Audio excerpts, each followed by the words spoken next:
Know Thyself is dedicated to the exploration of the most rewarding task an individual can ever embark on, the journey to find oneself. Our intention is to investigate the universal principles that have equipped our species to seek the treasure of all treasures, self-knowledge. With your host, Daniel Powinski and Eduardo Manteca, this is the Know Thyself podcast. Friends. Cool, man. So you ready? I'm ready, my guy. All right. We good on our sounds? Cool. Welcome. Hells yeah. Yeah, I think the audio levels are solid, dude. Cool. Awesome, man. Well, hey, first of all, welcome. Welcome to the Know Thyself podcast. Here with Daniel. Hello. I'm Eduardo. And season 2, we've talked about starting this with with the beginning. And with that, describing how we're going to go about the beginning with incorporating the Bible and starting with Genesis. And so we just had a few discussions on how we really want to approach this. There's so much information out there that's more of the exoteric information that you can find or you're maybe well aware of with the Bible. And so obviously with this podcast, we will be doing an esoteric breakdown. And of course, this is going to take some time, it's not easy to just sort of like take Genesis and then just break it down in just maybe a couple episodes. So be patient with us as we'll just like keep exploring different resources that we're going to talk amongst ourselves to then present back to where we left off in order to keep a unified, idea of where we're going with Genesis and the deeper meanings behind Genesis that are not always known to everyone. And so, I think we should start with a good background, a little background on Genesis and the origins, and sort of go from there. And as always, I'll let you take it away from here, man. Cool, I got tons of questions, and I got a ton of different points of view that I really want to bring up, but let's lay out that foundation. Cool. Fantastic, my man. Great introduction. And so that's what we're going to be kind of dealing with. And on reflection, it was pretty early last week after we finished the podcast on time that we were kind of starting to kind of discuss this week's podcast, and we started looking at Genesis and the idea that we were going to do just 1 or 2 episodes on Genesis after we really started studying became hysterical because, we have all these plans of getting through all these books of the Bible, but this is a situation that it's not going to be great just to learn how to run first. We kind of want to learn how to walk first. And Genesis is that perfect beginning to kind of set up how you kind of maneuver through this document and this resource. So Genesis is going to kind of be the case study that we're going to start with. And I think as we kind of raise our biblical language and we really kind of start to really interpret this from the true perspective that it was written for, I think the books will go a little bit faster. But why rush Genesis? When we really were taking a look at it, we were like, we're not going to get very far in it today, and we're just going to kind of keep building on it. But it's such an important subject because within this, we're going to see all the aspects from the Hermetic principles to the process of alchemy, to the other mythologies that we spoke about in the first season. So it's going to be kind of like a review, which is kind of interesting, of everything that we've already kind of looked into, right? So that's what we're going to be kind of planning on doing. So we're going to kind of tackle Genesis, and we're just going to take it from the beginning of the story. And this is such an important aspect to start because with Genesis and with this discussion of time, we're really going to understand that the beginning is the end. And that's really what we're going to kind of start to meditate on. And that's what we're really kind of try to kind of keep in that mind's eye. But the first thing we kind of really want to approach when we're looking at the Bible in Genesis is unique because when it comes to creation stories, when it comes to the actual physical creation, and I'm sure you kind of saw this from reading through, there's not a lot of information written about the actual like physical creation of the universe, right? It's just the first chapter. And then we kind of jump right into like Adam and Eve, which is kind of unique. And there's kind of a couple different reasons for that. One, the original book of Genesis, this has probably had to be like re-remembered and re-scribed. Okay, so this is probably isn't even the earliest document. We think that the earliest forms of the Old Testament in Genesis came from either ancient Babylon or ancient Egypt. but has some really, really deep aspects that go further back than kind of the Hebrew community. So we really think that there's some influence from like more of the Far East on this creation story. But either way, we kind of have a condensed spark note version of not only the creation of the universe, but the creation of the self. Right. So that right away is kind of a unique aspect because we're kind of left with very little information in regards to creation. So when that happens, when you have to research a sacred text and you probably don't have the complete aspect of it, you really kind of start going through with almost a magnifying glass line by line because you have such limited amount of information. You want to make sure that you utilize the information that you're provided to its highest aspect. And that's why we're really only going to kind of concentrate on almost the first couple lines of Genesis today, because it kind of sets up the parameter of going forward, what we should be kind of looking into. So with this understanding of the Bible, we know that the Old Testament was oldest version is going to be in Hebrew. The New Testament is going to be in ancient Greek, but also ancient Greek is going to they're going to have their own, not their own version, but they're going to translate the Old Testament as well. So we're going to kind of see how words are going to kind of bounce between Hebrew and Greek, Right. Especially in like the King James version, which isn't the best version of the Bible that we're reading or the most accurate to the historic translations, but it's kind of the universal one. So that's why we're kind of using that as a basis, but not saying it's the end-all version of the Bible. Right. Very much is not. So just kind of a few things to kind of think about when we're talking about the Bible. Eddie might say something like, Genesis 2:6, and that's looking at the chapter and the verse. So you say the book, and then you say the book, you see the chapter, which would be the 2, and then you say the verse. And the first thing we kind of want to allude the reader to or the listener to is this is something, the addition of the verses and the addition of the books and just the breaking up all of these stories is going to be something that was done kind of post-creation of these texts, right? So these books are going to get organized by man, which is very important because it lets us to, actually organize it, and then we can actually reference a part of the book, right? Where before, when it was just one big story, it was really hard to reference a certain point to kind of have that discussion. So it's really important that the books were broken up into the different books, the different chapters, and the different verses. But that being said, man is the one that separated that. So some things don't fit in the chapters that they're supposed to, and they should have actually been in the next chapter, or it just doesn't fit the chapter that it's in. So that's also going to be a lens that we're looking for, and just something to hold in mind as we're kind of going through the Bible. Imagine when this first document was shared, it wasn't written, it was spoken, and it was a continual story. Right. And I think that separation is almost... Again, that separation in the Bible almost alludes to how we feel like we're separated from source. You know what I mean? And it's almost kind of parallels that aspect because it's really just this one unified document. But even... Well, the download that they're giving you is completely, fragmented. It's like that's an interesting thing in itself to do, is that here's this download that represents the reflection of our own selves, and it's broken into this story in a way that kind of like untaps you. So rather than staying tapped in through the whole thing, you know what I'm saying? Oh, for sure.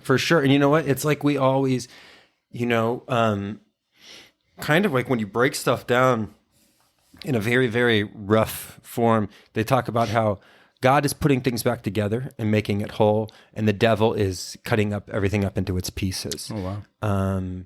And we've seen that in kind of our, modern world, how everything has been kind of compartmentalized, right? Everything's separated. Like even the sciences, you're not just a scientist, you're a certain kind of physicist, right? Like engineers, you're going to be like a small compartment of engineering. You're not like looking at the whole science. So man kind of has this ability to chop up the whole. One, to digest it better, one, to be able to quantify it, which is important. But in that aspect, we lose, the whole is always greater than the sum of its parts. Right.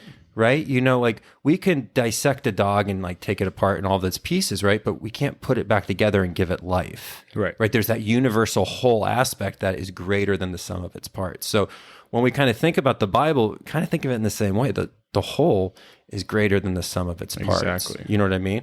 And that's why one of the things about it being this whole spiritual process is keeping it whole, right? Like, you know, my biggest pet peeve in the world is when I go to a restaurant and they try to cut a burrito in half, because that's man getting in the way of God's creation, right? God's one of his greatest creations, right? It's a thing that wraps food up and you actually eat the container, right? There's no waste. You actually eat what it's being held. Right. What does man do? Gets his hands in there and starts cutting it in half. And what does that do? It just gets burrito all over your face. Exactly. It's ridiculous. Always our intent that ends with a failure, which is, you know, to find an easier way to handle something that shouldn't have been and it was broken. Fine. It's fine. And like, the greatest thing is when people are like, well, what if I only want to eat half the burrito? It's just like, stop eating it. Just stop eating the burrito. You have half of it right there. Like, it's perfect. You can actually like kind of like scoop out the insides, and then you can actually fold the tortilla and you can actually like reseal it. Yep. It's God's greatest gift, and people are ruining it. But it just shows that man is always getting his hands in there.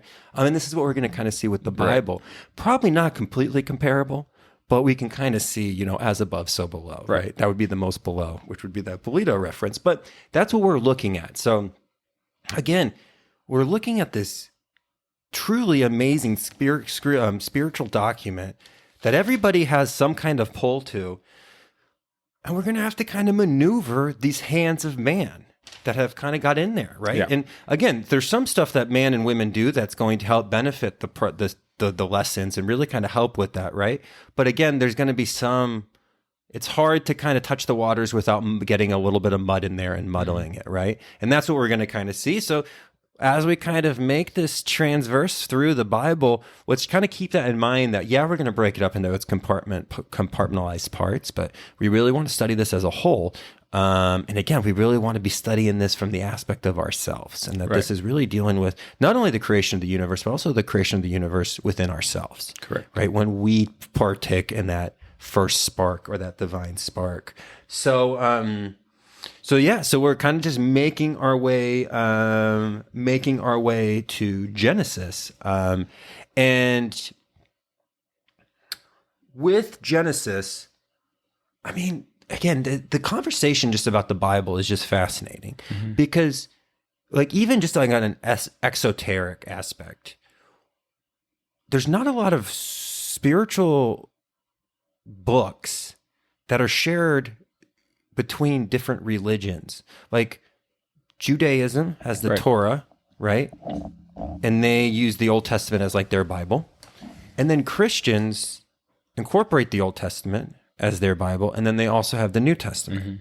You don't see that very often in spirituality, where two different religions are kind of using the same source. Now, you start looking at the Quran, you start looking at all the other sacred documents, and you see a lot of correlations and you see a lot of similarities, but not so much the same exact document. So right off the bat, the Bible is a little unique there, that there's two different religious organizations that are using the same document, which is just kind of fascinating in like a religious studies. Right. It kind of like can be pinpointed to the whole idea of the Middle East preaching or making its way into the West. And so it brings where it's probably origins of its influence comes from the Far East into the Middle East into the West. And so you have the middle going towards the West, and therefore you have this sort of agreement of like, well, here we are on these two worlds, or these two religions that, we're just both going to agree to disagree, but also still use each other's. I don't know. It's an interesting thing. Yeah. I mean, I guess but it wouldn't be, but it would be almost kind of similar to like how Buddhism was birthed out of Hinduism. So I guess there's a little bit of similarity there, but yeah, you're right. It's very different. It's very kind of unique. So just as like a case study in itself. But as we kind of start moving forward, what we're going to kind of really look at too is, we're going to kind of really start to approaching this, after we kind of gone through Genesis, but we're going to look at the word Kabbalah and what the Kabbalah actually is. And the Kabbalah is kind of like other kind of philosophical terms that we've used, where the lowercase and the uppercase of the word kind of dignify two different things. right? Like we've used this example before with self and self, right? Lowercase self is kind of that attachment to the lower ego. That uppercase S for self is that really that connection to source, right? And using that Godhead energy to kind of come through. So Kabbalah with the lower C is going to be pretty much just like the study of metaphysics. Okay. So it's the study of the metaphysics. It's any kind of like mystic art. You also can use the word Kabbalah in like the idea of like a secret organization or like a political organization. Like we kind of use the word Kabbalah today to kind of talk more about like potential like turds that might actually be running the world, right? So you're going to use the word Kabbalah, so kind of throws people off, but that's not really what Kabbalah is. Kabbalah is actually a really source of a body of traditional knowledge. So Kabbalah with a capital C constitutes the body of traditional knowledge of the Old Testament. Okay, so Kabbalah with a capital C, if you see Hebrew Kabbalah, or it's going to be based off of gematria, which we're going to talk about, which is like their numerology, Kabbalah, if what's going to be associated with the Hebrews is going to be pretty much the keys to decipher the Old Testament. Okay, if you see ancient Greek Kabbalah with a capital C, that's going to be the keys to decipher the New Testament. Right. But these are the keys. Okay, and you're going to hear about the keys, and especially when we kind of go back deeper in creation stories, like the Mithras, the mystery of the Mithras and stuff. You have a lot of unlocking with the keys and like the 7 doors, the 7 seals of Revelation, and you're gonna see a lot of key symbolism that's going to kind of come up. And this is just something we kind of want to be aware of as well. So, and then number 7. What's that? And the number 7. And the number 7. I like how you just brought that right? up. Yeah, the number 7 and the keys, right? So the Greek Kabbalah is going to be the keys to the New Testament, and the Hebrew Kabbalah is going to be the keys to the Old Testament, right? And so how you'll see this in like alchemical literature or esoteric art is going to be like a gold and silver key that are kind of connected, right? You've kind of seen it before. They're kind of almost running like perpendicular to each other, right? They cross where the body of it is, right? And then the key heads at the top are separated. And usually it's going to be a silver key and a golden key. Okay. You're going to see this in a lot of Catholic art. The Pentecostal cross is very much sent up like this. What these keys are signifying is the silver key is going to be the key of the Hebrew Bible. Right. That's the Kabbalah for the Hebrew Bible. Okay.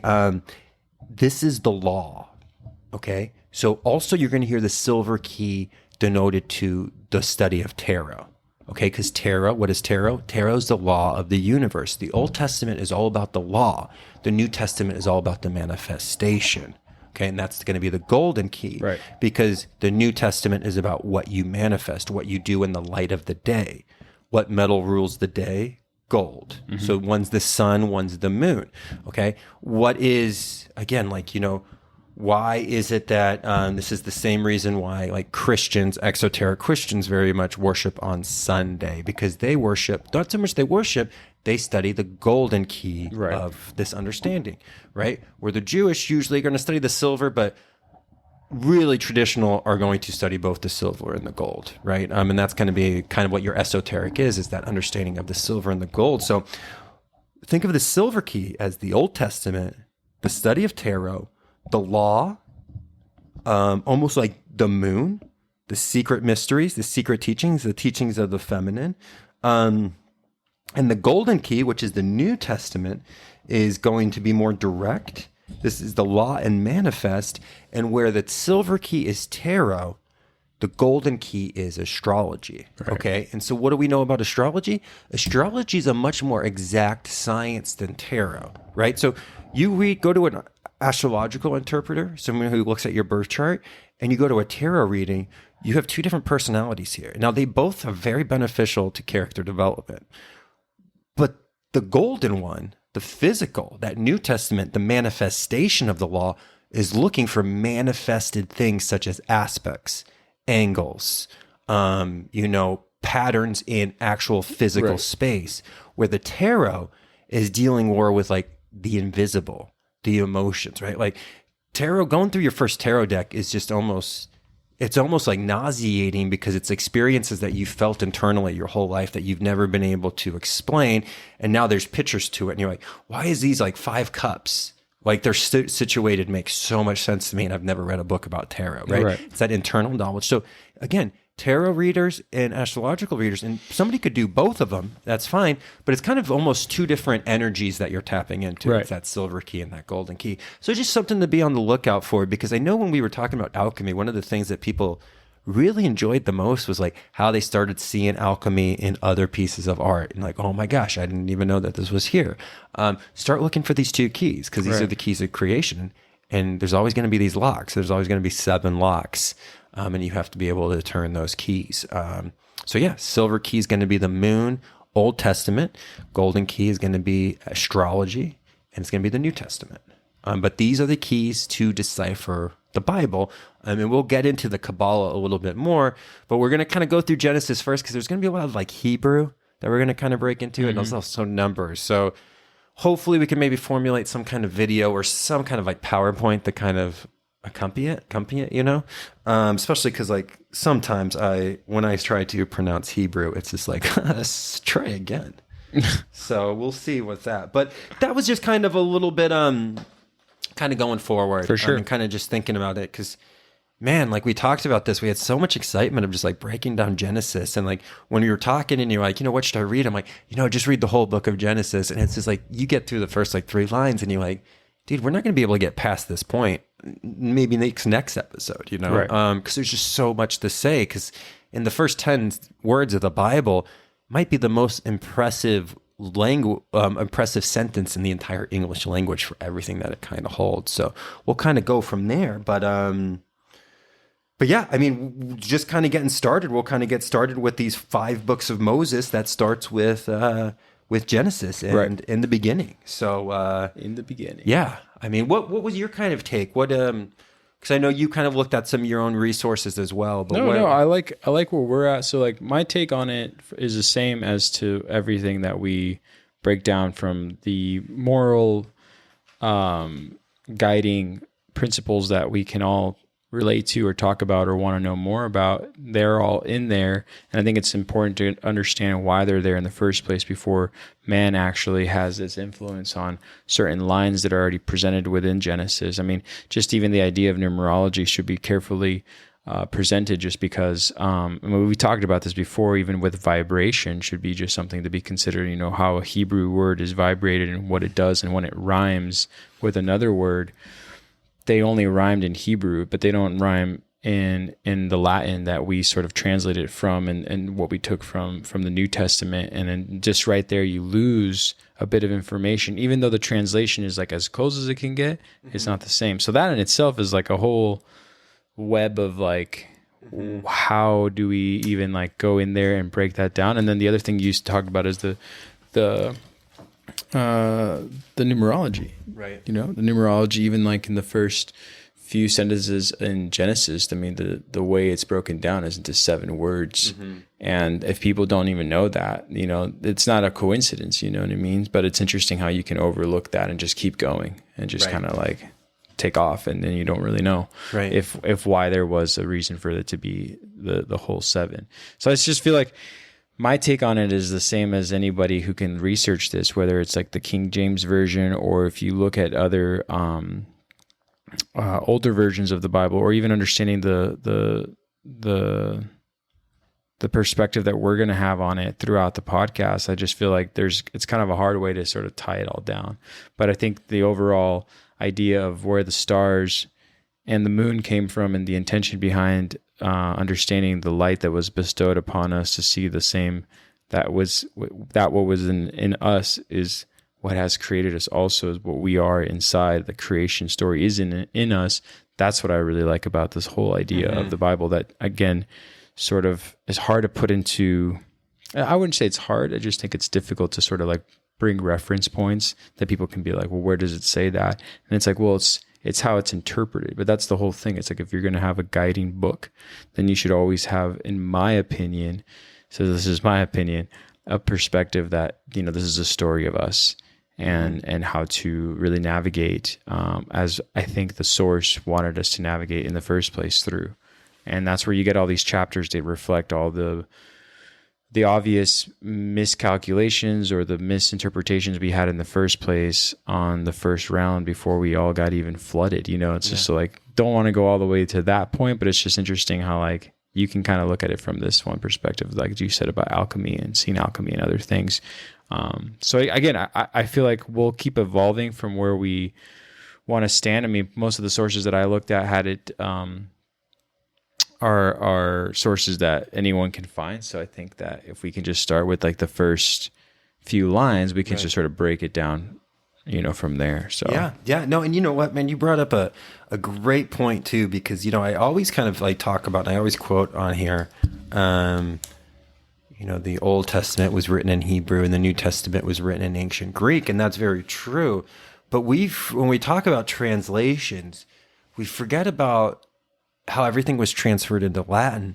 And then like, depending on what age you studied Latin in, like there's early Latin, middle Latin, and post Latin.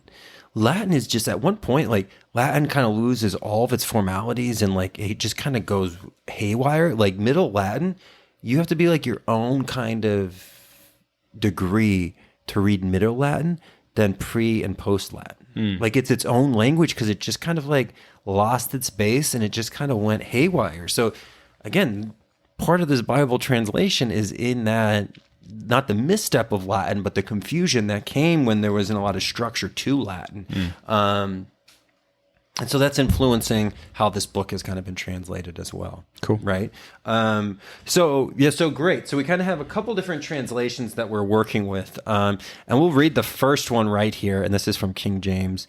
And this is kind of what we're going to be concentrating on today. And I know this is a topic that we've already spoken about, but this is endless. And this statement right here is probably one of the most powerful statements, apart from I am. But when it comes to understanding, the Trinity, unity, as well as duality, is all in this statement. And it's on the surface, a very simple statement, but we'll begin to kind of break it down and see what it's all about. But Genesis 1:1, in the beginning, God created the heaven and the earth. In this translation I have of the Torah right here, very similar, but just so we can kind of just see the variations, in this book right here, we have when God began to create heaven and earth. So when God began to create heaven and earth. So again, the big things we kind of want to pick out from, we have in the beginning. So this is talking about the start of something, right? And that's going to be something that we're going to kind of discuss. We have the word God, and we have heaven and earth. And that's kind of what we're going to kind of talk about today. And, again, remember that this is a very, I'm trying to even think of the word, like Genesis is almost like a prologue to the book of Moses, which is these 5 books in the Bible, right? So Genesis is actually kind of like the introduction. And again, this is an extremely abridged version of the creation story compared to other cultures. Mm-hmm. Other cultures go much more deeper into their creation story. So in that aspect, that the idea that there's been a lot lost, there's a lot of internal introspection that mystics, seers, and prophets, since this book has been created, going in to kind of talk about, what was that beginning? Right. And what does the beginning even entail? Because in regards to consciousness and in regards to the universal law and the idea of everything, there is no beginning to the creation, right? We look even going a little bit further into the New Testament, we talk about John, and there's a great line when God says, before Abraham, I am. And so this is talking that the energy beyond this creation was before the creation, right? And that's what we're really going to kind of look at today. Is we're really going to try to see almost what was that energy that sparked this physical reality? Yeah. Right? Why is it that creation started to create in this aspect of more of this manifestation and this formentation? And that's kind of one of the biggest kind of things to kind of look at. So first of all, when we think about in the beginning, which is that opening line, this first line is going to cover an unbelievable amount of time. Like in the beginning, God made the heaven and the earth. We're not talking about, because how this is kind of spoken about is it's spoken about that creation was done in 7 days. Right. It's not like the physical 7 days that we know, correct? No. Right. So this is endless amount of times, right? This is eons, eons, eons. Like I was just in, northwestern Arizona this week, and I got to touch petrified wood, right? Which was like 250 million years old, and you're like touching it. Again, we don't really, with carbon dating, it's such a variety of how we can actually test stuff for its age. And there's, nothing's an exact science, but either way, this petrified wood is really, really old, right? The oldest thing I probably have ever touched. And thinking about that, this is where your postmodernist people who read the Bible analytical kind of have their first jump is like, oh, how did God make the creation in 7 days? But we're really not talking about a time frame, because remember, the source of this energy, or the one thing that precedes manifestation, is not within time. So we really can't measure time in regards to how we relate to time, because we're physically in this 5 sense construct. Does that make sense? Absolutely. Okay. And I don't know, again, why it's so important to kind of break it, but like just in the beginning, any mystic and even a fool knows that in the beginning there was nothing. Okay.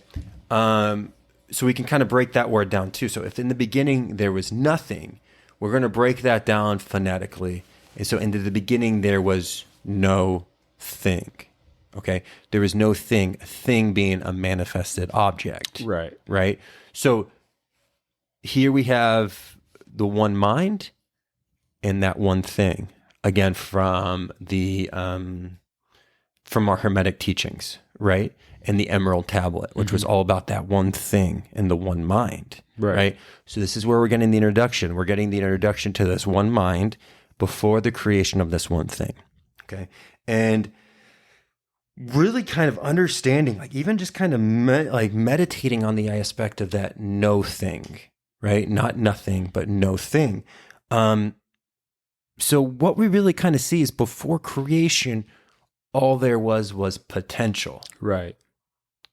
Kind of that feminine potential. And this is again why we're going to later on see how God's going to move his face across the waters, right? The darkness. And he's going to spread light. So right from the vat, we have this idea that the one mind is present, but it has not manifested into the one thing.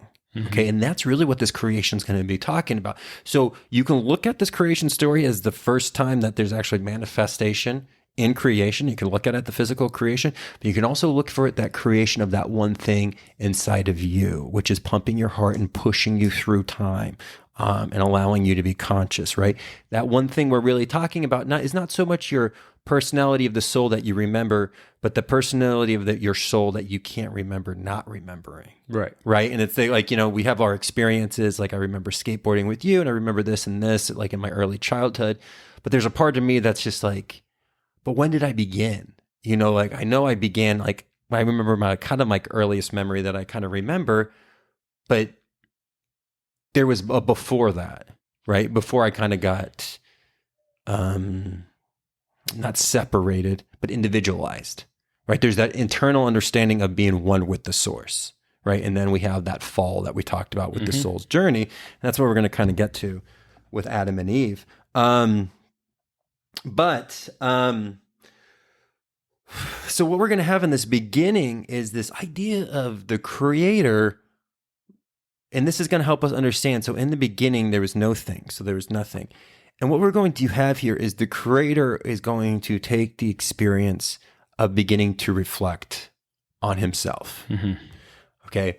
And then from this reflection, we are going to get creation. Right. Okay. And this is where this manifestation is going to happen. And I think the best way I've explained it is from Neville Goddard. He really explains it as the painter has fallen in love with the painting, and he wants to live through that painting. Right. And that's kind of what happens. He starts, the idea, and this is more of like mystic traditions from all around the world, are going to kind of combine to the story. But remember, Genesis is kind of this abridged, really shortened version of creation. So we do want to tap into these other resources, but they talk about the one mind reflecting on itself and having the vision of individuals like itself with the ability of free will to love what they want, to have the ability to choose and to love who they choose, and the ability to aspire to truth and to become all-seeing and all-knowing like himself. Right.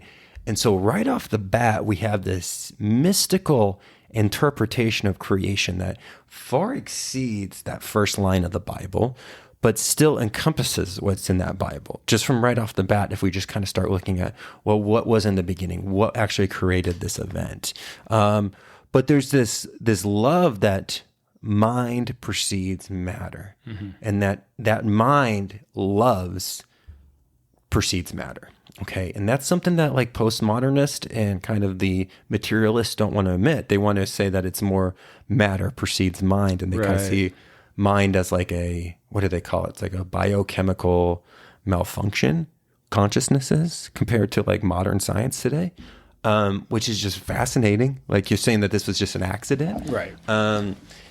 That's not what these individuals in the past would say. The mystics would say that would be maybe a fool would say that, but a mystic would never say that matter precedes mind. And they would also say that this mind is all knowing and it's all loving. And what its urge was for its created individuals to rise up to become a creator, like the creator itself. Exactly.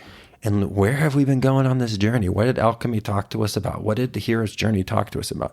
What has every spiritual discussion we've had ended up at? Yep. Was this same dialogue, right? So again, it's so funny because we have all these conversations and we read all these new books and we take all these notes, and it's always the same thing we kind of come to the conclusion on.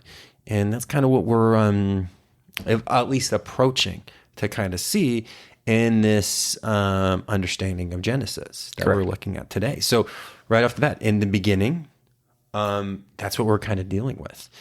And so did you have anything when it came to in the beginning that you kind of read in your notes that you wanted to address before we move into God? No, we can move into God. I'm sure that I'll have questions regarding like in the beginning, light and time are constructed, and I don't even know if it's so tricky because using words like even constructed, I feel like I don't want to give it a misrepresentation, but in the beginning, like I feel like one of the things that they skip over right after is how it relates to God moving into those 6 days or the 7 days, and then really just sort of, and then it begins from that point on with Adam and Eve.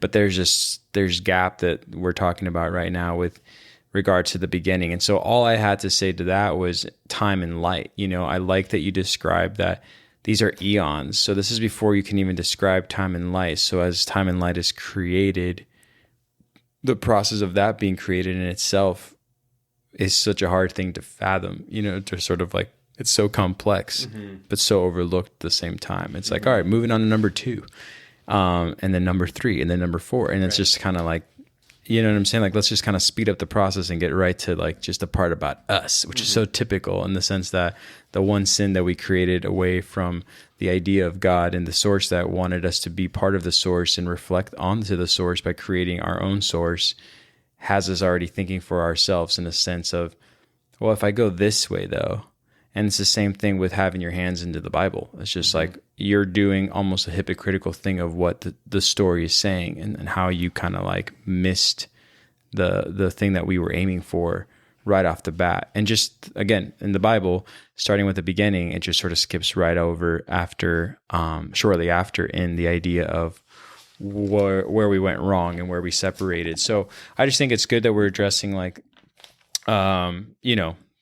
time and light. So like starting from there and then, going into like all the physical things that we know about with regards to the following days, that Genesis describes, like the sea and the land and, and so all that stuff. So I hope that answers your question. I really don't have much more to say because I feel like what you're saying is great as far as the the understanding of what the beginning is. And like, one thing I do know is the word chaos is also like brought up, and that's just an interesting word in itself that is sort of introduced into the idea of like, here's the chaos, and this is the universal peace that we're looking for out of that chaos. And that kind of recurs a lot in the Bible and in Genesis, and like the redo and then the redo again, and sort of like how we can go from chaos to a more tranquil state of mind that reflects on the Creator.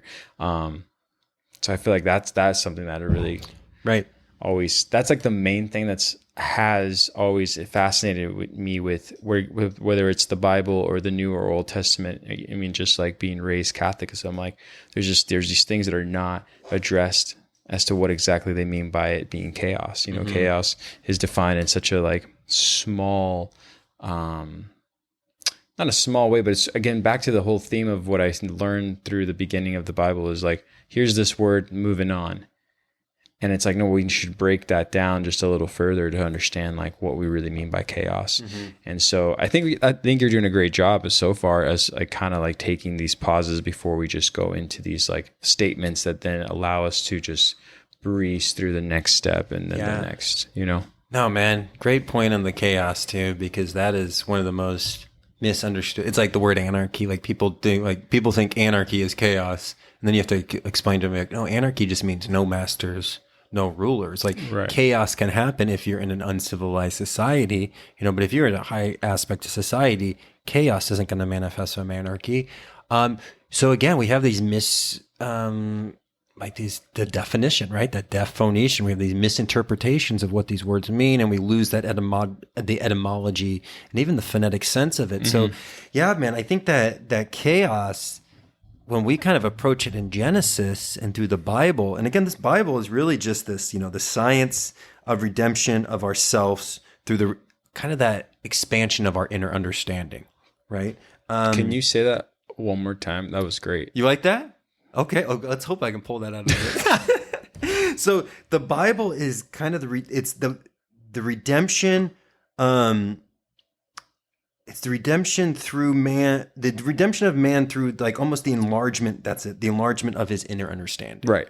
So it's as we expand our inner understanding, the Bible really is like kind of like this roadmap that we can kind of work our way through, just kind of like alchemy was kind of like that roadmap that we were kind of doing for this inner understanding and expansion. Right. And chaos plays such a huge role in that, because chaos, I almost think through Genesis, we can almost define chaos. And I'm kind of interested. I have the Hebrew Bible with me here. So I kind of want to take the Hebrew look at where we can find chaos. But I almost see chaos as formless. And I would almost, if we were going to alchemically talk about chaos, that would be the one thing, right? Because the one thing is shaped by the one mind. So that chaos and that potential, again, we have this misinterpretation of what chaos is, because it's really just potential.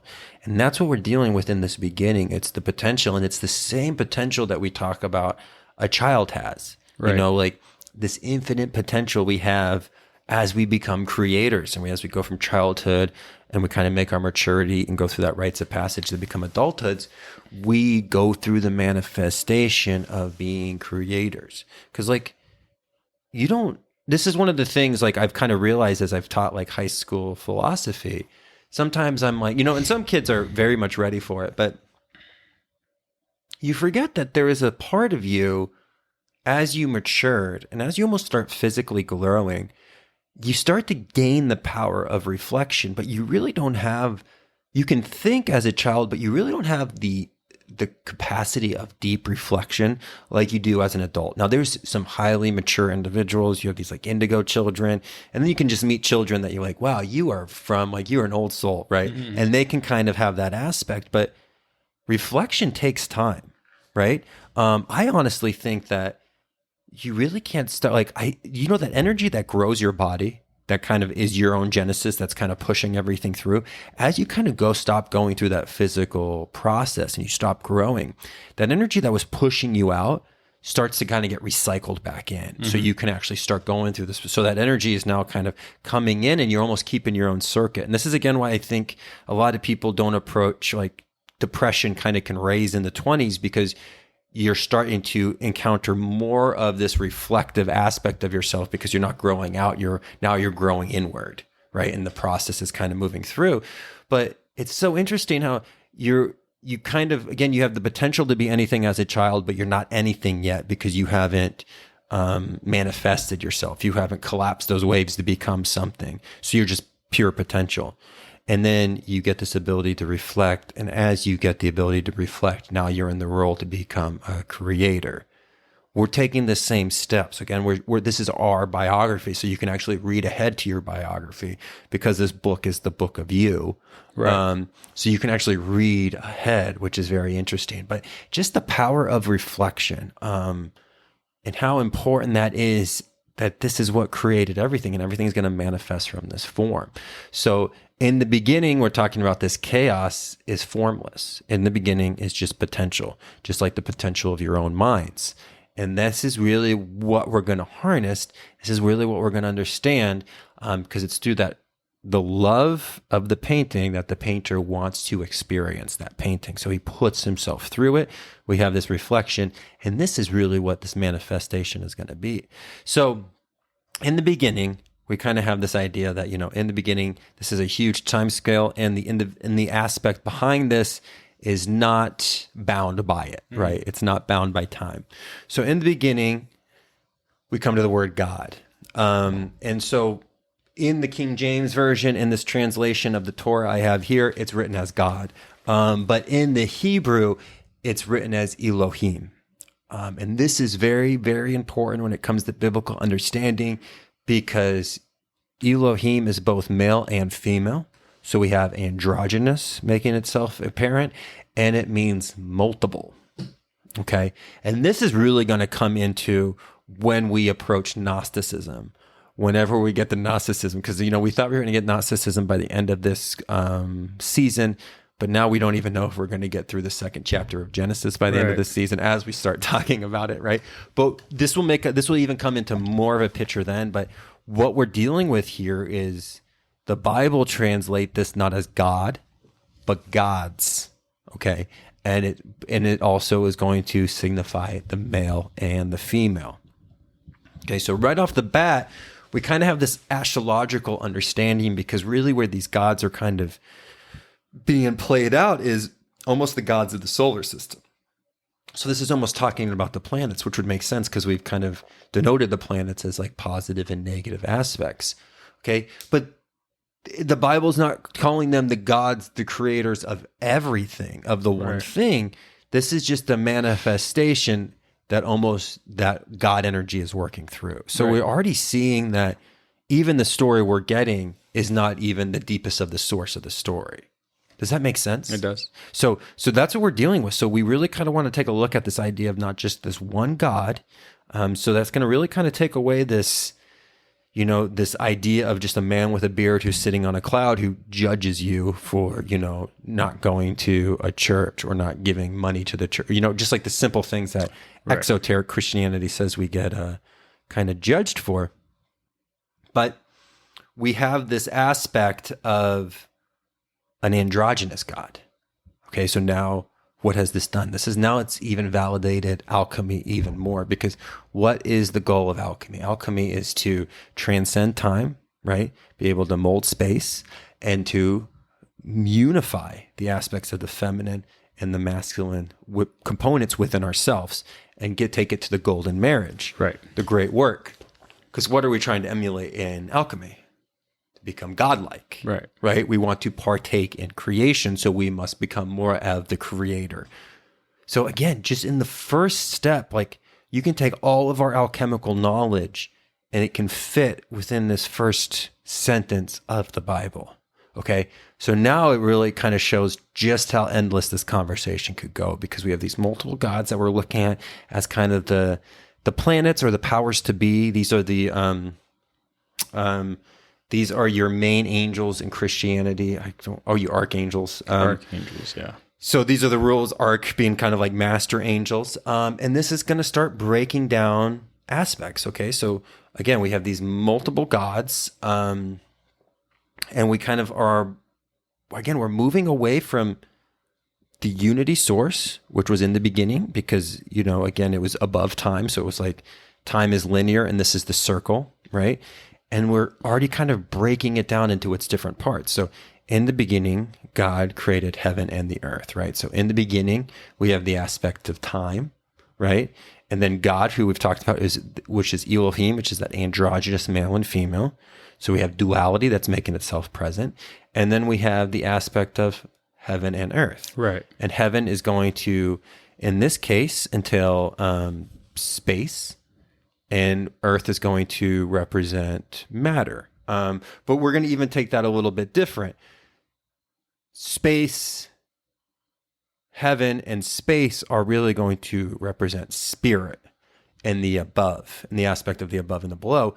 Matter is going to represent earth, and that's going to really just represent matter. Right. That's going to be the below.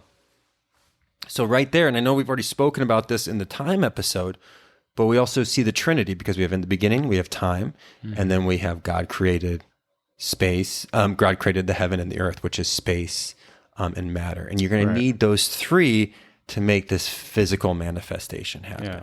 Right? Because, it's so important, because you can have space, you can have, time and space, but if you don't have matter, where did it happen? Right. Right? You can have space and matter, but when did it happen if you don't have time? You need to complete that Trinity.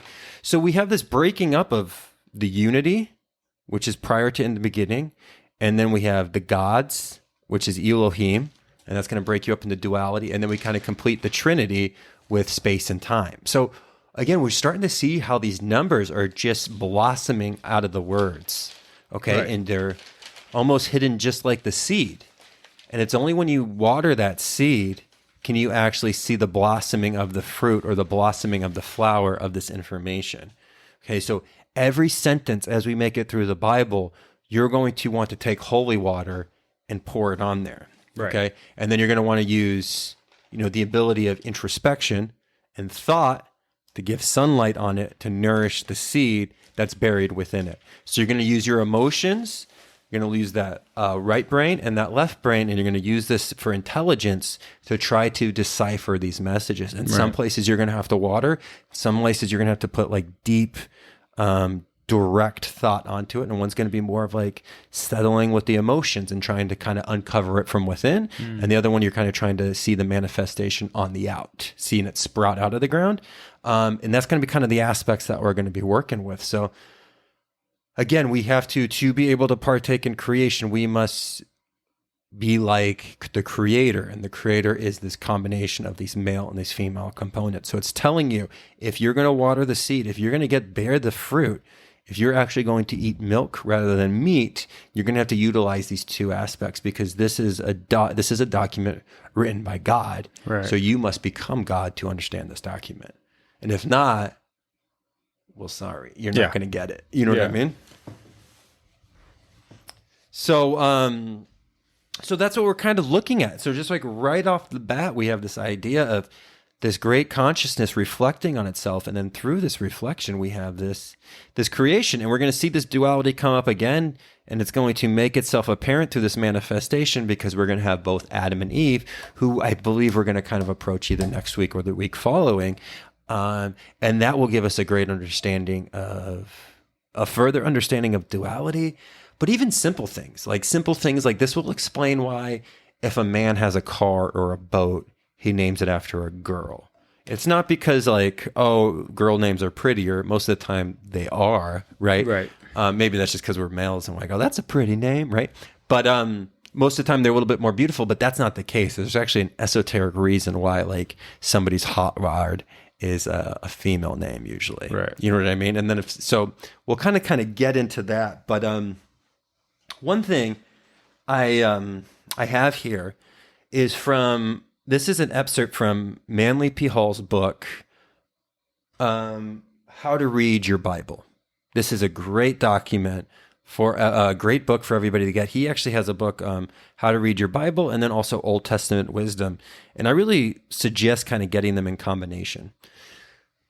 But he really talks about how, creation, he really kind of helped illuminate the idea that creationism is such an abridged story that we were left with. There's so much more to it. So this is actually how he wrote that first line. So he replaced in the beginning from the eternal principles and essences. So in the beginning, he wrote it as more of that one thing. From the eternal principles and essences, the androgynous creator, so that's where God's going to come in, manifested forth the positive and negative aspects of being. Okay, so from the eternal principles and the essences, the androgynous creator manifested forth the positive and negative aspects of being. Okay, so the positive is going to be spirit, the negative is going to be form. That's going to be material and matter. Right. Okay. So this is just kind of another unique way to kind of look at it. But I love how the internal principles is really going to be that first cause and that first thing. Right. And that's what's kind of get manifested out, right? Because before the first thing, there was no thing, but there's still a mind, right? That wasn't constrained to this thing. So this prima materia, this formless, changeless, and ageless, this is chaos. Okay, so we're just seeing like almost the birth of this. But we also know that this Elohim and the energy behind the Elohim was before the manifestation, right? Before Abraham, I am. And that's really, really important. So, one of the things that I think is just so important as we kind of move forward, especially in this idea, because it's so hard not to just like to jump into Gnosticism, because you kind of have to go from, we're doing esoteric Christianity, and then we're going to kind of take it into Gnosticism. But esoteric Christianity and really creation myths, all in all, when mind came before matter, is there is this complete love that the Creator has for its creation. Mm-hmm. And that's something that we very much have watered down. And esoteric Christianity very much felt like the Creator truly loved its creation. Now, Gnosticism's going to kind of speak about how the Creator we think of as the Creator, there's actually energy behind that that's a deeper Creator, and that we actually have like almost this jealousy that's going to kind of come up. But still, even in Gnosticism, they kind of just take it a little bit further. But at the end of the road, the creation of everything has undying, unknowable love of creation and the aspects of creation and the human form. And human form so much because this is the completion to be able to experience what it means to become gods. Right. Again, God's lowercase g, not the idea of replacing God, not in this like, dark Luciferian aspect, but more the idea of like, working yourself up to be able to sit at the table of God. Yeah. And that's what we're kind of looking at. But either way, that love for its creation. And I think that that's something that gets missed in a lot of occult and esoteric teaching, because, it's so funny that sometimes you hear dialogues in esoteric and occult teachers, I think they start studying this so much like a science, because you can study it like a science, that they lose out on the religion of it aspect. And remember, we want to kind of study it as religion and science at the same time, right, with one bar raised on the other side. And I think that's kind of what happens to some occult students, is they forget about the love behind creation. Right. And that can make them bitter. I think that can make them manipulative, because you start learning how to utilize this energy. You start to understand that, if I partake in creation, I am a creator. Now, we've said this statement so many times on this podcast, like, you are a part of creation, so you are a creator. But now we're seeing the story actually detail this indefinitely. Right. Right. You have to be part of the creation, because creation isn't so much creating new stuff. It's more reorganizing patterns that are already there. And that's what you do. Like, even when you start to invent something in your life, it comes as an idea first. Mm-hmm. Everything comes as an idea first. And that's, mind is always going to precede matter. Even like, we talk about like the invention of a spoon, like that had to be formulated in somebody's mind of like, I can use something to scoop this. Or even if it happened on accident, and like a caveman just kind of used it, there was that internal realization that, hey, this actually works for food. That's a mind thing preceded the action of becoming a pattern or a habit, Yeah. So, yeah, I mean, and again, just to kind of go back to this Hebrew copy, because I have so many just freaking books open on this table, I feel like I have to read one. When God began to create heaven and earth, the earth being unformed and void. And so unformed and void, we're talking about that chaos. We're talking about that potential. And that this potential we're talking about is the potential of each and every one of us. Mm-hmm. And, we get this feeling that we're so alone. And again, from this aspect, since this creation, since this first burst of light within the darkness, there's that explosion, and there's millions and million years that went by. Matter started out very hot, and it's cooling down. So the earth is getting almost in the aspect of, because it was this fiery ball at first, it's going through this process of cooling down, and it's solidifying. Okay. So with this solidification, we have to understand that in these biblical times, the physical and the mental and the spiritual barriers were not as solid as they are now. So you speak about, when you look at these ancient texts about these creation stories, they talk about giants. You hear about giants in the Bible. You talk about these beasts. And because form is through this whole evolution of consciousness since Genesis is still solidifying. Right. And so one of the aspects we lose out on is we feel that we're all alone, and we feel that, that there's not these powers to say that are kind of like these powers that left be, like these Elohims, which people call their guardian angels or these guiding planets. Material science will tell us if you cry out to God, nobody's going to listen to you. But these metaphysics and these mystics will say the complete opposite. Right. And just because we don't see it as much anymore, and it takes a lot more work to perceive this, you have to do your own internal work. You can do a little bit of psychedelics, and that can break it through, but still there's most of the time you do psychedelics, you end up with more questions than you got answers. Nobody really goes into a mushroom trip coming out being oh, I know everything now. Mm-hmm. You usually have more questions. Right. You've experienced something that's beyond the five senses that you usually partake in, but still at the end of the day, you have more questions rather than less questions.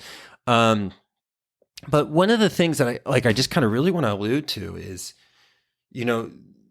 the angels and the gods still have a say in what is formulating, right?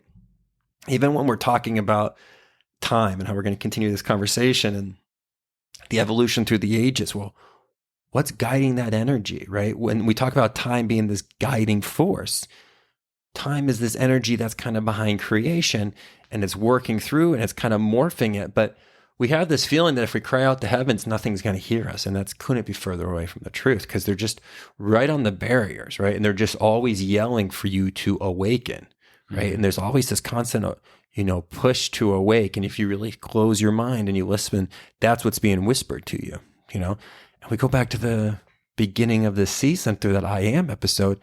And the awakening is, again, it's not you physically awakening. It's that God aspect, that one thing, the one mind, I should say, that one mind awakening within thyself. Right.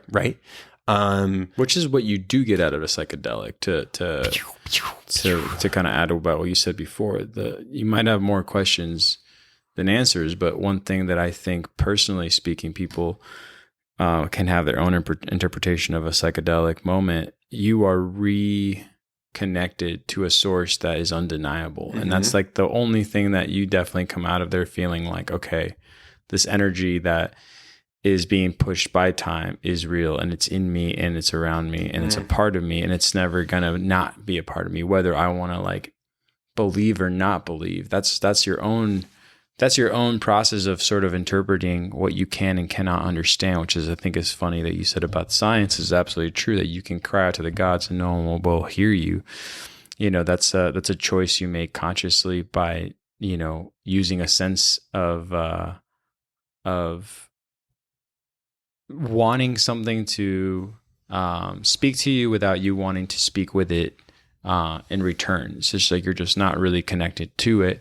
And I think this is a great way to sort of start this season with Genesis, is that the reflection of or what we should know about what we're about to embark on starts with what we, need to recognize we're always connected to, despite what is said or what is understood. So, by our the people before us, I should say, because I think that's something that misguides us sometimes. And I think the whole purpose of this, whether it's like through the Emerald Tablets or the Bible, it's just that, what is and what is not is even in itself something that can't be really defined. It's sort of, I don't know if does that make sense? Like, yes. it's kind of like losing my point here, but yeah, so go on. I just don't want to like go off on a tangent yet, because I do want to like bring up what will come down to the whole second season all the way to the end, where we enter with the Gnostics, will be like an incremental description of like what these things really mean, or what like even the word chaos really, how it's really understood by us, and yeah. Yeah, no, man, you bring up such a good point. And too, what this does too is it answers that question. If creation was given to and put into manifestation so the Creator can experience through us, right? Which is the whole aspect of I am, right? When I say I am Daniel, I am the Creator experiencing Daniel, right? If we kind of go back to that first episode. But we really see that the meaning of life is the evolution of the lower self connecting with the higher self. Right. The whole reason for this 5 sense reality, this 5 sense construct of reality, the whole reason for the 4 elements, the whole reason for everything that's physically manifested in this world is for the evolution of consciousness. It's not to acquire things. It's not even to, it's not to become more powerful. It's not to become more wealthy. It's not to have a better house than your neighbor. It's for the evolution of consciousness, and God is working through us to experience consciousness in the infinite varieties that He does. And He's put Himself in the painting, and He is all aspects. He is everything and nothing, right? He is the box. He is the inside the box. He's outside the box. He's everything, right? So this idea being held in your mind, you have to understand that when you approach these great crossroads in your life where you are choosing between love and truth and, fear and hate, it's not an understatement to say that the entire universe holds its breath for you to make that decision. Right. Because through love and truth, the evolution of the consciousness is actually going to enhance. Love expands consciousness, hate and fear reject it, right? And they kind of suffocate that idea. So this idea, when you think it's not a big deal of like, oh, you know what, today I'm going to kind of choose to be greedy, or today I'm going to choose those negative parts. It's just so easy to get into a depressive mood. It's just easier for me. I'm just going to do that, right? When you make that, you are literally, I can hear a choir of angels sigh. Mm-hmm. And if you make that decision to go for the love and the truth, you will have a whole power of angels singing your choir, right? So what we really want to do with this understanding of creation is not only to make these angels sing, but to make them dance as well. Right. And that's what we're kind of going for. And we want to kind of make this understanding. So you just have to understand, like, I don't know how to put it any more than you're the most important thing in the world. Right. Right. And so is everybody else. You're no more important than anybody else, but you're not less important than anybody else. So it doesn't matter who's got the most likes. It doesn't matter who's got the best cars. It doesn't even matter if my car's actually going to start when I leave here today, because I don't think it is. But what does matter is that consciousness is evolving. Yeah. Right. And we go through this evolution. And this is what we're pushing for. And this is what is going to leave you in peace and completeness when it's our time to depart from here. Mm-hmm. Right. Is, you have one job to do. It's to evolve consciousness. And you're like, well, how do I do that? It's through love and truth. It's very simple. Mm-hmm. Right. And we really start breaking that down. But we have to understand that the whole universe holds its breath for us to make these right decisions. And you may not think you're that important enough, but you are. And you may think that, but I'm putting myself through this personal hell of like this depression, or, I just want to sit in this mud. You're not just you. You are universal consciousness. You are you are taking God and you're sitting in the mud with God. Right. And God's just like, this is stupid. So he's going to make you uncomfortable because he's like, I didn't manifest here for you to sit in your mud and just pout. Right. Right. And that's what we're dealing with. And so there's something so empowering about this creation story because you really start to understand just how much you are a creator, and the evolution of consciousness depends on you. Right. And this is especially for the age that we're in, and we're going to get into this next week when we talk about the Kali Yuga, because again, we started talking about time, and I'm sure people started to research the Kali Yugas, and then we're like, oh my gosh, we're dying. And it's not the case. It just means that we're going to present information a little differently. We're going to approach stuff a little bit differently in this end of this Iron Age, right? But we know that the Creator is the Alpha and the Omega, so it doesn't matter if everything disappears. It won't disappear because it is the beginning and the end. But we're going to talk about how are we going to, as an organization, how are we going to, as individuals, make sure that love wins. Yep. Right. All aboard the truth train. That's right. Right. Truth. So, yeah, man, I mean, Genesis, right? Like just such a amazing story. And we talked about getting, when I was talking to you, I was just like, make sure you look at like the bloodlines, make sure we talk about Adam and Eve. And we didn't even make it to the second line. Right. Right. So, I think we're going to move a little bit faster just because there was so much to kind of include here. But guys, really, we could do a whole podcast season on this first line. Yeah. And it's just endless. So hopefully you guys are seeing some merit in this. But what do you think, man? I would love for you to I felt like I talked a little bit more than we usually do today. No, and that's okay. I don't mind at all. I mean, as much as the listeners are learning or interpreting what you say, so do I, because that's all this is. It's just an interpretation of what we even started from the very beginning. I mean, like, no matter what we do on a microscopic level, my macroscopic perspective is exactly what you just left off with, which is like leaning towards love and truth and understanding that we are never alone. And that's the overall message that I want to get out before I leave, because I am the beginning and the end as well. You know what I mean? Definitely. Everybody is. It's like you start and you end. So in between that, it's our job to show, how to be that mirror that reflects the Creator in itself, and really show people like what's in that mirror, and so they can see themselves, but they can also like see the greater idea that I think any of these principles and esoteric and even exoteric information that has been bestowed upon us for thousands of years and even years are just not even gonna do justice to it, because I don't think we'll ever be able to like pinpoint it as much. Just kind of like what you were saying about having a psychedelic experience, you'll leave with more questions, but at least some certainty that to know nothing, you'll want to know everything. Right. And to know everything is impossible, but at least your heart is probably now in the right direction to want to do the good, then rather than just claim that there's nothing to do for the good, and or just to let things be as they are. And I think that's the evolution of consciousness in itself, is to take that brave step to the direction that feels a little more difficult in order to have the reward or the understanding of what love is in the first place. Because you can't teach a child what a love is, but you can take something from a child and give it back, and it'll have a rudimentary understanding of like what it means to have and what it means to not have. And I think it starts very basic, but it's all inside. And I think everything you said, I have, even though I'm still talking, I have nothing to add to it, because like everything you said was beautiful, because that's exactly what needs to be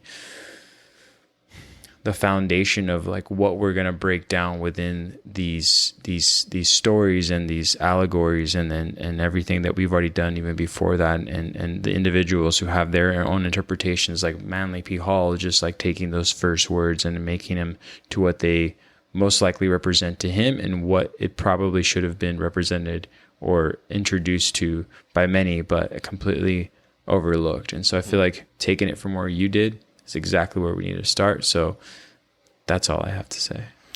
Right. Beautifully done. Hey, my man, it's always so great to have these conversations with you, and it's just kind of like an endless one. So yeah, this is an exciting one. Yes. So anything else do you want to add? I mean, always big thank out Big thank you to everybody who shares the podcast. Big thank you to the reviews too. That's huge. Like the reviews on Spotify and Apple. It lets those corporate turds like show more of our stuff, which is always cool. Absolutely. So thank you so much for the downloads. Always the biggest thank you to our patron ninjas. We are so thankful for you guys. And you just mean the world to us. And you know what? We started talking about your computer last week. And then we didn't share the story. But Eduardo had an accident with his computer. And would you spill water on it or coffee? Yeah. But no, it was great. I mean, as bad as it sounded, everything worked out, and I have to thank all the patron members, because I know that we say thank you to all of you, but Daniel and I are still two individuals walking this life right next to you, but we're just providing maybe just another interpretation from some friends that you have from far away. And without you, we can't keep moving forward when we need these tools to help us communicate what we want to communicate to the rest of you. So just as much as, I want to say thank you, I also want you to acknowledge how much of a part you have in this, because to lose a tool that doesn't allow me to move forward does delay, everything. And it was a very silly thing for me to experience, but one of the greatest things that came out of it was like the complete understanding of like letting go of something like so small like this, and then quickly having a turnaround because of the Patreon members to say, well, hey, like those $5 that we send or whatever amount we do should be able to help you out now, shouldn't it? And I'm like, it did. It was huge. So thank you. So thank you very much. And I'm doing my best to catch up. And so is Daniel with, we have like at least 3 or 4 different sources to where you can reach us, whether it's like the social media that you see, all the posts through, or whether it is our website or the emails, or of course the Patreon accounts. And getting back to you and reading your stories are just they're so touching and just meaningful, because again, I am you and you're with me, and so don't worry about what you say and how you express yourself. Just helps me better my thoughts for the following episode, and encourages me to encourage you. So yeah. Yeah, no, man, I love it. One time I went to, we have this place called Fantasia in Arizona, and it's like an esoteric occult bookstore. And I spent I always go in there, I'm like, I'll get $2. I end up spending like all my money. And one time I spent all my money at Fantasia. I was just spent all my money, counted my change. And then I left Fantasia and I'm like, man, I'm kind of hungry. And the patron account, completely forgot about it. I was able to buy a sandwich. There you go, man. I was Keeping just you alive. Patron people, I love you. It was a great sandwich. It's a good thing, man. So yeah, we're just so thankful for the monetary support. Yeah, I mean, other than that, I think, it's, we know what the work we got to do. And Yep. We got to keep going. Got to keep going. So, anything else? I don't think so. Cool. That being said, until next time then. Until next time. Awesome, man.